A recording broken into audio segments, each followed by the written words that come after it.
S মিডিয়ার খবরের জের দুবরাজপুর ব্লকের আইসিডিএস সুপারভাইজারের ঘটনায় অবশেষে সরানো হলো দুবরাজপুর ব্লকের বিডিও জয়সূর্য চক্রবর্তীকে। তার জায়গায় এলেন শুভদীপ চ্যাটার্জি। তিনি পশ্চিম বর্ধমান জেলার ডেপুটি ম্যাজিস্ট্রেট ও ডেপুটি কালেক্টর ছিলেন। দুবরাজপুর ব্লকের বিডিও জয়সূর্য চক্রবর্তীকে দার্জিলিং জেলার রঙ্গট ব্লকের বিডিও হিসেবে পাঠানো হলো। এটা সম্পূর্ণ প্রশাসনিক সিদ্ধান্ত। এই বিষয়ে আমি কিছু আলাদা করে বলার আমার নেই, কিন্তু একটা কথাই বলবো যে ট্রান্সফার হওয়াটা কিন্তু শাস্তি হওয়া নয়, বদলি হওয়াটা শাস্তি হওয়া কিন্তু নয়।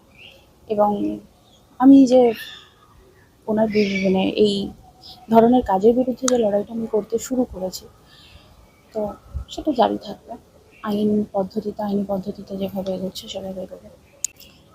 প্রশাসনিক সহায়তা বলতে আমি ডিএম স্যারের কাছে গিয়ে অলরেডি কমপ্লেন করে এসেছি, এবং সেটা বিশাখা পোর্টালে এখন অবধি লঞ্চ হয়েছে কি হয়নি সেই ইনফরমেশনটা আমি এখনো পাইনি। আমি ভরসা রাখবো যে নিশ্চয়ই সেটা খুব তাড়াতাড়ি হবে এবং অ্যাকর্ডিংলি স্টেপ নেওয়া হবে।